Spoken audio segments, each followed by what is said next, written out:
On the show, Delhi Deputy Chief Minister Manish Sisodia is on the CBI radar once again.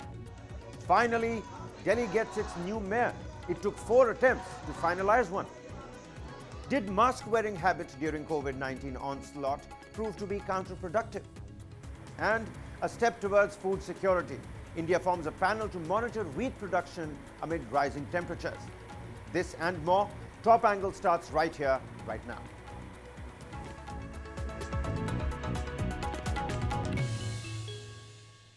It seems like more trouble for Delhi Deputy Chief Minister Manish Sisodia, as the Ministry of Home Affairs has given a nod to CBI probe into an alleged snooping case. Manish Sisodia currently heads the Vigilance Department of the Delhi government, which has been allegedly spying on political rivals since it came to power in 2015.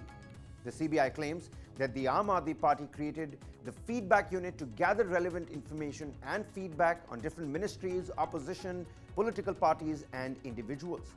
The CBI had referred the case to Lieutenant Governor Sena that ultimately got prosecution sanctioned by the Ministry of Home Affairs. Now, a case against Manish Sisodia has been registered under the Prevention of Corruption Act. Meanwhile, Manish Sisodia has called it a politically motivated move.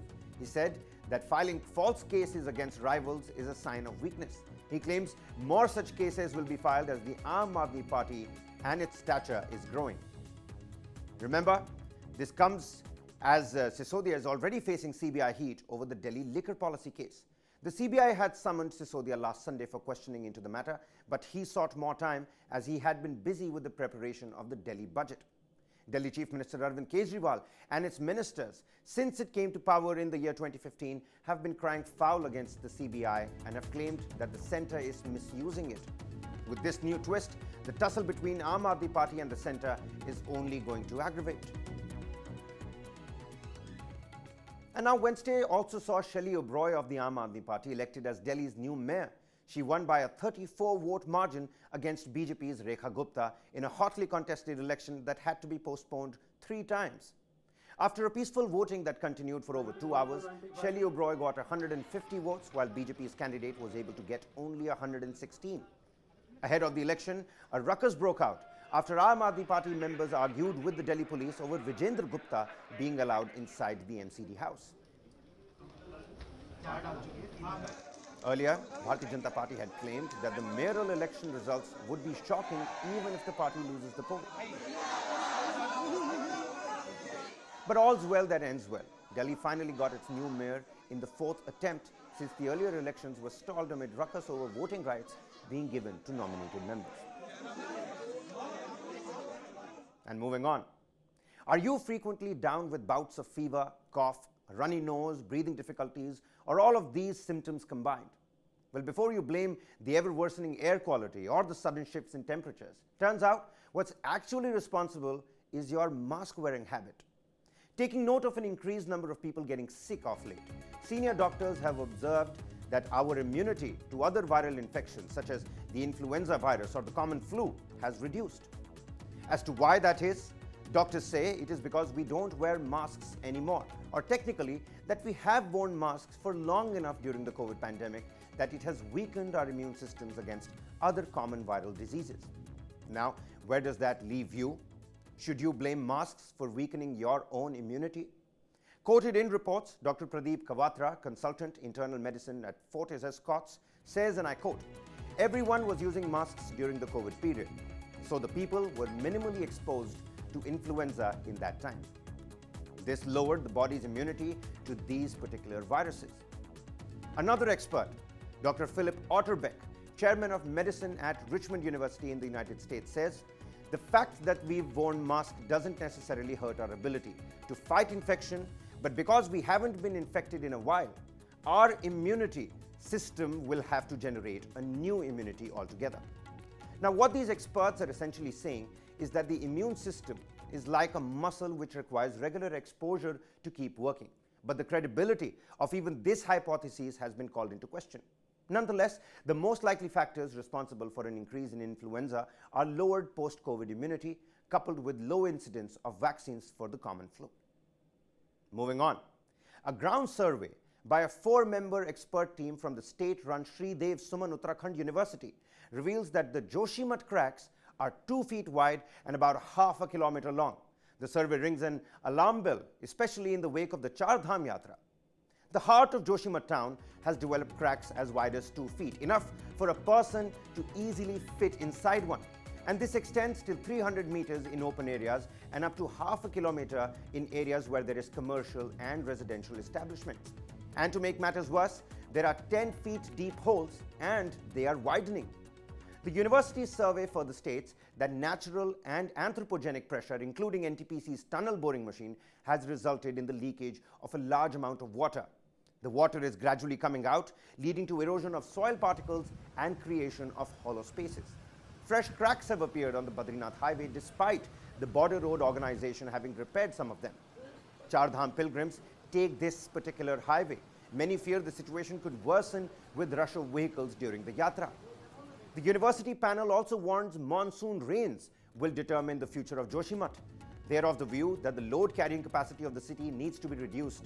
Experts have now termed Joshimath technically in an active seismic zone, and further pressure can worsen the situation. Take a look at this. Wheat, India's staple food. Roti comes from wheat flour and accounts for the maximum consumption in the country of 1.4 billion people. Two things have happened in the last fortnight.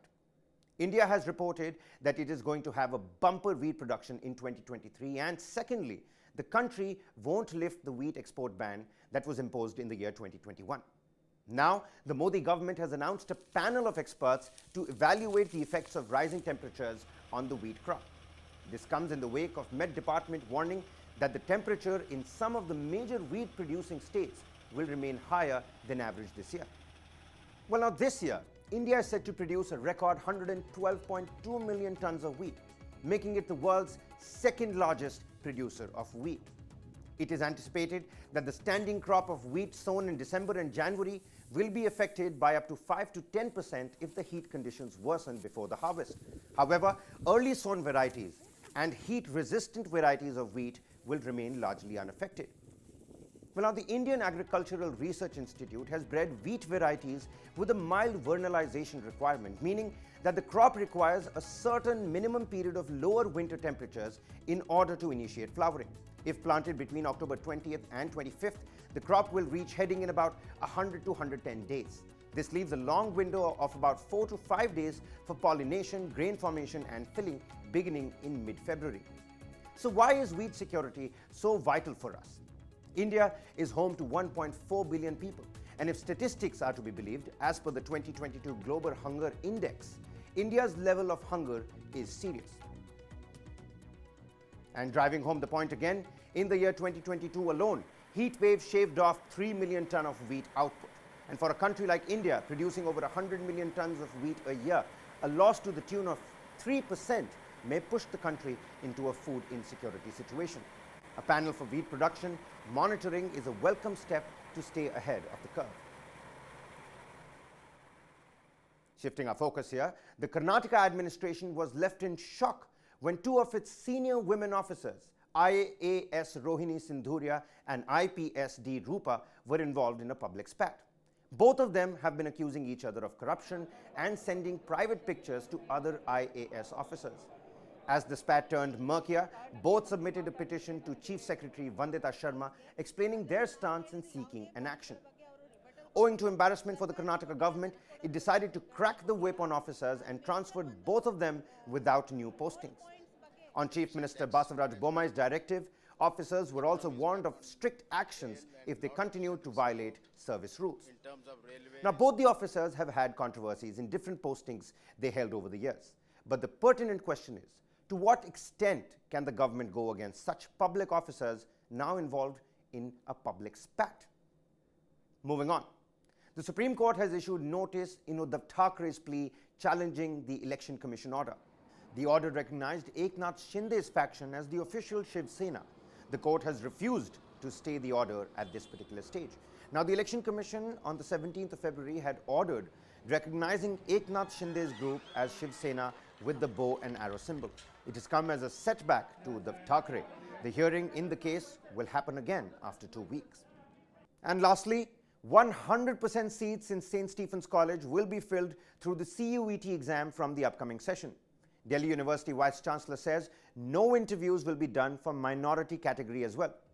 Only last year, Delhi High Court had ordered St. Stephen's to consider only CUET scores for non-minority students' admission to the college. It had also asked it to follow DU's admission policy and issue fresh prospectus. St. Stephen's College and the Delhi University have been at loggerheads over the minority institution's refusal to do away with interviews for admissions to its general seats. And on that note, it's the end of this edition of Top Angle. Do check out incisive news analysis and cutting-edge documentaries streaming only on News 9+. Thanks for watching.